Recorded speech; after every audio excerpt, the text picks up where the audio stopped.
Hello, everybody. Welcome to Betway's Weighted to Win. Hope it's been a good one for you. Certainly on Tuesday out at Turfentine, there were some good ones at one, and we thought that we liked, and hopefully you got on with us. The X platform is on your screen at the moment, and the WhatsApp number for you to join at any given time. You're welcome to do so. Please do. And let's get straight into the Vaal Classic meeting on Thursday, which we're doing on Wednesday morning. Update on that information. The first, of course, is a work riders race. And from a market perspective, they've got the sort of blip as favourite. David Nevenhuizen, it was good to see him in the winner's enclosure as well. And in terms of the betting, this horse has been priced up 11 to 10. Sean Terry's got Sahara Dawn as the second favourite at 28 to 10. And it seems to be 10 to 1 bar the two, Darren. It's the start, Darren Burrows' start of the place accumulate, bipot.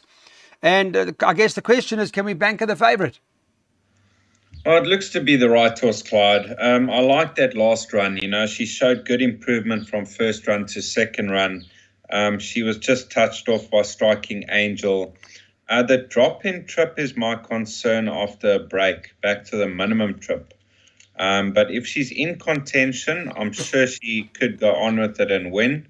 I thought the danger could be Sam Mercier's ride, Sahara Dawn, returning after a break after running 7 lengths off Just Be Lacquer in a juvenile plate. So that form line looks solid. So 7 and 10 to fight it out. And then I'm expecting improvement from Sumiko. The drop-in trip's going to suit her. Tony Peter stable in form. Yeah. I'm glad you mentioned Sahara and Dawn as well, because you're right. The form line, although it's been a while, but Bavarian Beauty and Grape Shot came from there and one's a solid line, Daryl. I see I saw in an article about Sandringham Summit now, it's now going to be a stallion. Well, not now. He's still got to race the rest of his 3-year-old career.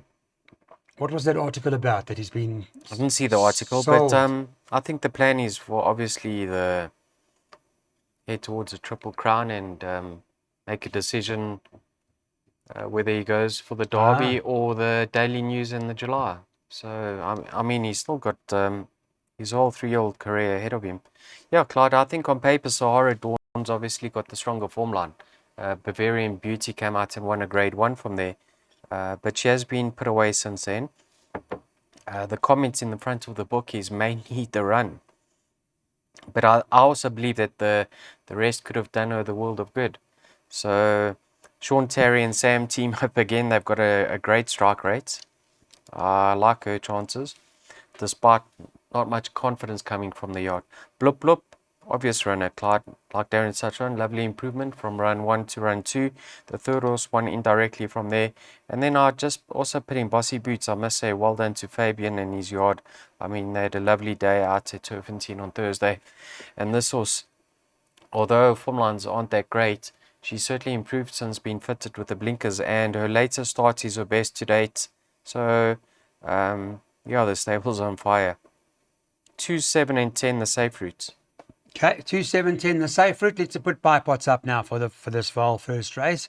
Daryl's gone 2, 7, and 10 by banker 9, by 3 and 9, by 1, 4, 7, and 11, by 1 and 3, by 1, 4, 7, and 8.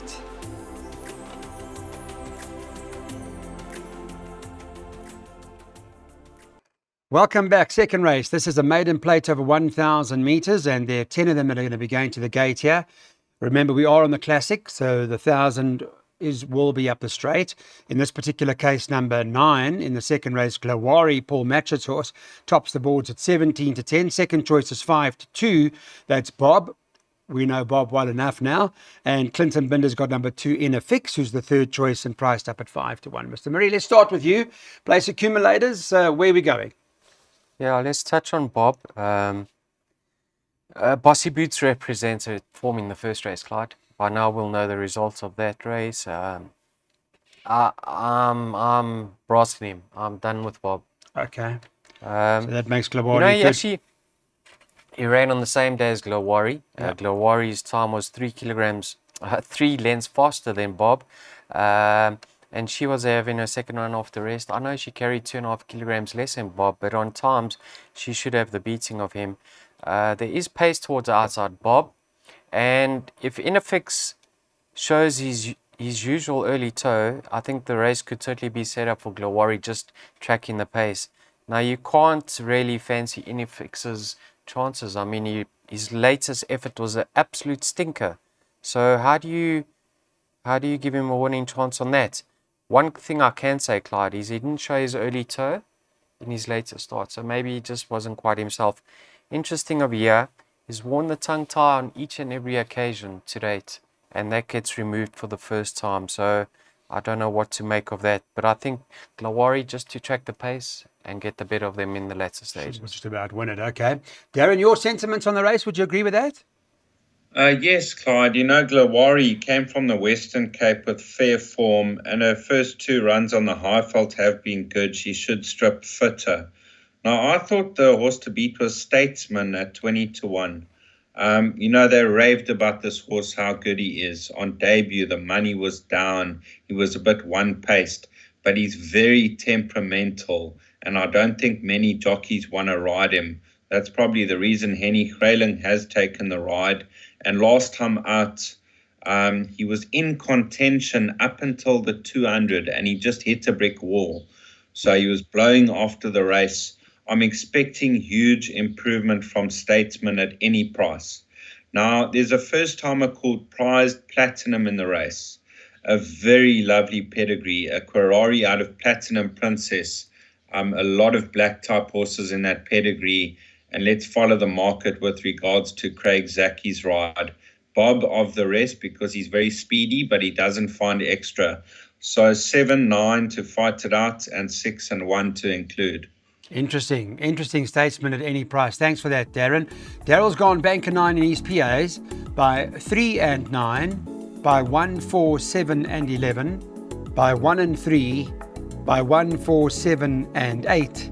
Banker 2 in the second last leg of the PA, and the final leg we're going 2, 5 and 6.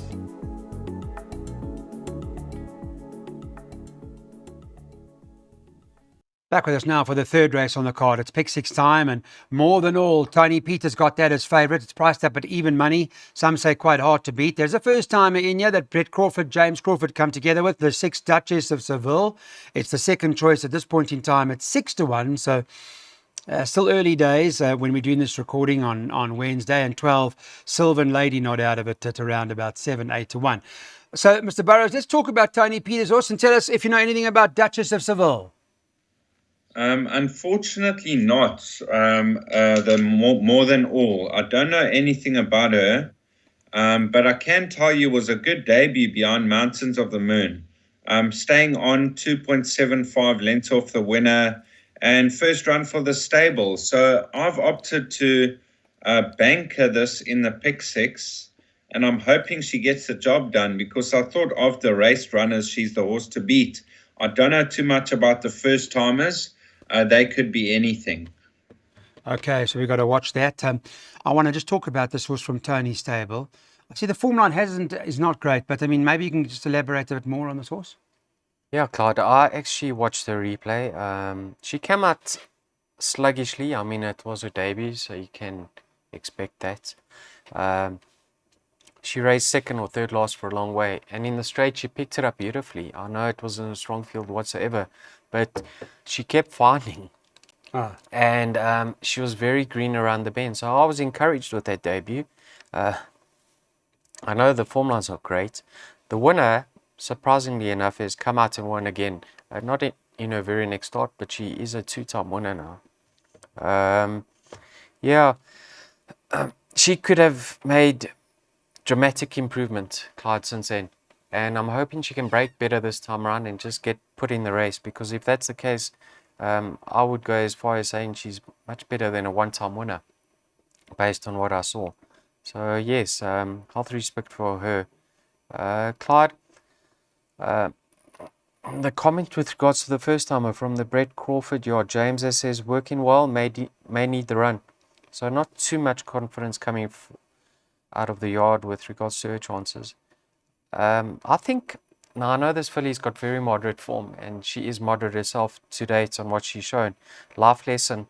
But she came out awkwardly last time out, and she jumped outwards, and Muzi bustled her, and she took hold of the bit over racing.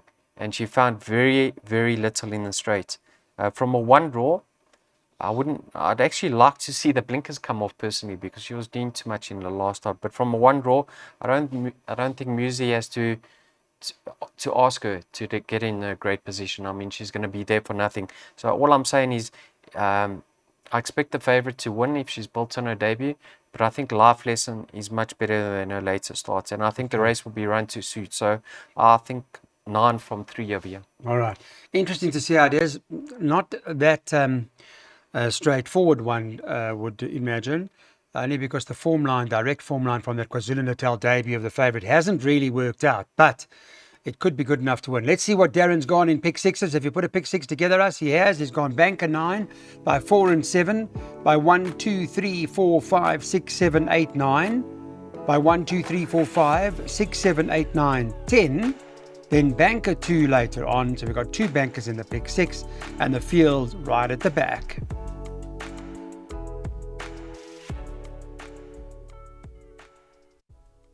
Now we're on to a maiden plate over the 1450 meters. We go around the turn here, and please note that number 8, I beg your pardon, is not running. Palermo has been scratched. So in this race, take out number 8. I would imagine, just let me see, this is a maiden plate. Storm Brasco will come out as well, right? Yes. It's not going to run. Storm Brasco scratched number 10, won very impressively, one that Daryl tipped and the boys tipped. They liked that very much at 4-1. So that's gone. So let's take a look at the market now. What's the latest in terms of the betting? This horse in race number 4 is Oklahoma Twister. It's top of the boards, and it's priced up at 15-10, early favourite. Second choice, number 11, Lady Greensleeves, 33-10. And 4-1 about number 4, Blackberry Breeze, who's in here. Those are the top 3. Daryl Marie, I'll come to you. Let's talk about it. What you like in this maiden class field? Yeah. All I'm saying is, if you like Oklahoma Twister, wait, because the price is not you'll right. get double those odds. Yeah. Yeah, he actually improved nicely in his second start, Clyde. If you watch that race, he took off in the latter stages. He was finishing very, very quickly. Form lines are concerned, so we have to leave it at that. But Okay. I'm not saying he cannot win. Sure. I think he's got a winning chance in this lineup, because it's not a strong field whatsoever. But the price is a bit short, so wait if you are going to be punting him. Clyde, let's see how Bob goes in race 1, because obviously he represents the same form line. I'm not excited. And then Lady Greensleeves, there's 2 things in her favour. She gets her sex allowance and she shows early toe. So she's got a good draw. The horses on her inside don't have early toe, so it looks like she's going to get an easy lead. But she's limited and she's had her chances. Another one that could have found the perfect race. If Blackberry Breeze was drawn well, Clyde, and I knew this horse was fancied, I'd say have a full go. But I don't know what to Is this expect. first run, Tony Peter? Yes. I watched his replay. Wasn't given much assistance in the straight. Actually looked like he wasn't being persevered with. So he's a horse that could have come on in leaps and bounds. The connections like to have a go. If there's support for this horse, follow him, Clyde. I think he should make a winning debut for the yard if he's fancied. And another horse that can improve is Master TikTok. I watched his debut. He came into the straight. He actually ran into trouble and he had to be eased for several strides. So he can improve. Sure. I don't know what to make of this race. No, it's not a strong field, eh? Yeah. Leave Not me alone, Clyde. Yeah. It's not a strong field. I mean, No, it's Blackberry not. Breeze would be fit. I mean, not to say it's not going to be fit, Yeah. right? Blackberry Breeze will be the best horse coming out of this form line by far. In time to I think come. we take our chances with that. Mr. Burrows, what do you make of Blackberry Breeze? Well, Clyde, I've only put the 2 horses in the pick 6, numbers 4 and 7. Now, Blackberry Breeze, I just circled Tony Peter here because newcomer to the yard, very expensive purchase, a Silvana out of Berry Blaze, lovely pedigree, and we could see big improvement, which he's actually got to show improvement because he hasn't run well in his first 2 starts, it has to be said. Oklahoma Twister absolutely took off last time out. If it was another 50 meters, he probably would have won the race. That's how low flying he was the final 200 meters. And if he can confirm that form and improve on that run, I think he's going to be very hard to beat. He's drawn won everything in his favor. So this is a chance for what's the trainer? Heinrich van der Westhuizen to have a winner. 7 to beat 4. Okay, we've got it. Thank you so much. I appreciate that. 4 and 7 in terms of the first leg by 1, 2, 3, 4, 5, 6, 7, 8, 9. By 1, 2, 3, 4, 5, 6, 7, 8, 9, 10. And then banker the 2. So 4 and 7 by 1, 2, 3, 4, 5, 6, 7, 8, 9. By 1, 2, 3, 4, 5, 6, 7, 8, 9, 10. By 2, that cost you 180 Rand.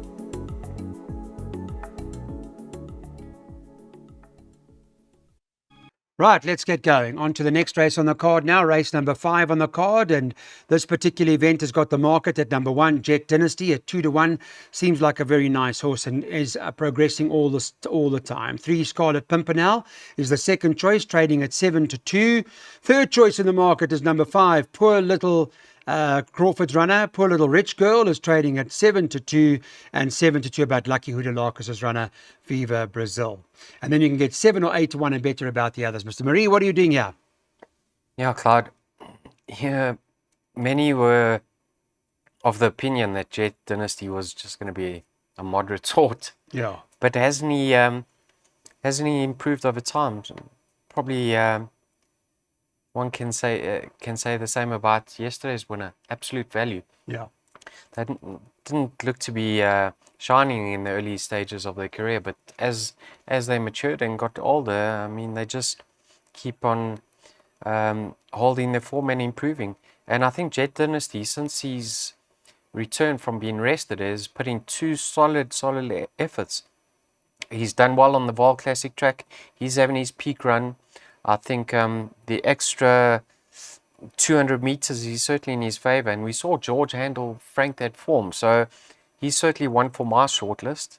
I like his chances because I think that rest just helped him a bit. So I like him. But Scarlet Pimpernel is going to be my top pick, and you know, Moosey's a very tactical rider, Clyde. This horse last time out never got to the front, never got handy, and I'm of the opinion that he's absolutely, or he's most effective and at his best when he's up on the pace. And I don't see too much pace in the race. So I think he's going to be the likely pace setter. And he's actually beaten Jet Dynasty. I know Jet Dynasty was returning from rest, but in his penultimate start, he beat Jet Dynasty, and he's better off at the weights. So if Moosey can get him to the front, dictate, get the fractions right, I think Scarlet Pimpernel could be the one to beat over here. 3 from 1 for me. Okay, so 3 ahead of 1, Daryl's side. Your side, Darren? Clyde, I thought horses like Jet Dynasty, now he likes to be switched off at the back of the field, and if there's a good pace, he really takes off late. I'm not sure if he's going to get that type of pace in the race, so he'll be staying on. Twa Cut, I thought this horse is a runner. Now, he went off the boil for a few starts, but his last start was much improved, and I think he's going to build on that effort. I think there's still a lot to come from Twa Cut, so I wouldn't exclude him in any bets. And then a horse like Viva Brazil, still lightly raced. I think there's more to come. So 1 and 2 to fight it out. Okay, 1 and 2 from your perspective. So Darren has found Twa Cut to put that in the play. Daryl's gone 1 and 3 in his jackpots by 1, 4, 7 and 8. Banker 2, no chances at the back. Hard race, right at the back, race 8. Hardest race on the card on Thursday. All 11 runners.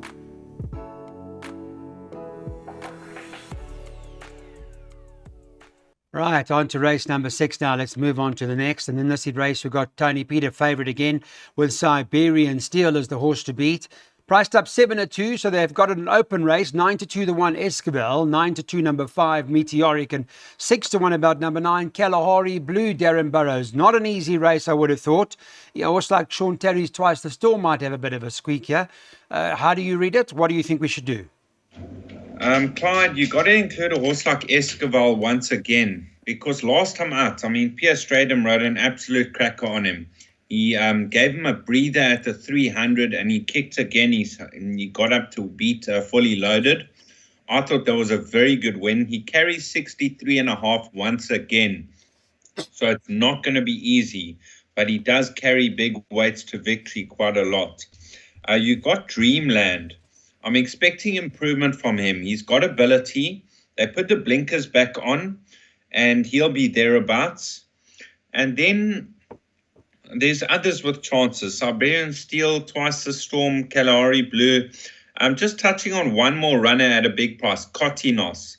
He's a course and distance winner. His rating's down. He's drawn well. So if there's going to be a result, it's going to be Kotinos or Dreamland, but include Esquivel. Sure.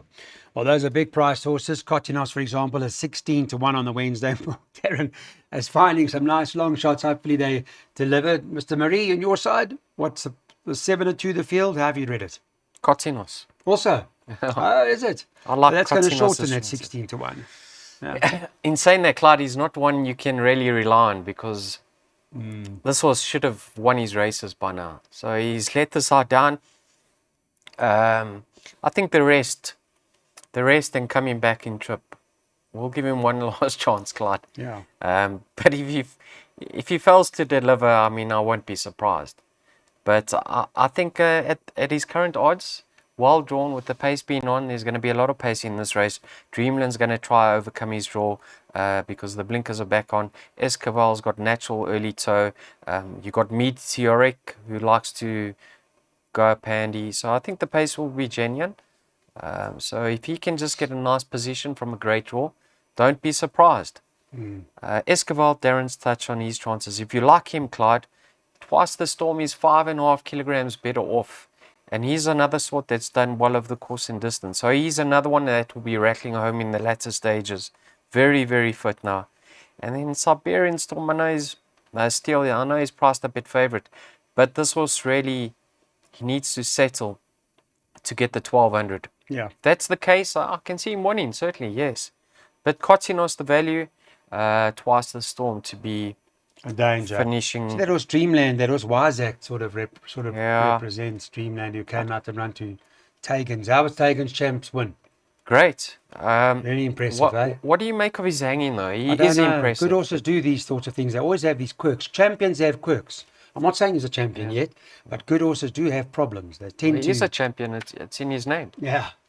Lovely horse. Yeah, but All right. yeah, the worrying's a concern. But yes, he's doing everything wrong and still winning impressively. Yeah, he's a lovely horse. Okay, well, we need to get some money in the last race. This is where pick 3, Daryl Marie's worked out for us. Races 6, 7, and 8. We can go from here. Numbers 1, 4, 7, and 8. Then he's gone Banker 2 in the next race. That's what the boys are all on to Tropper Veloci.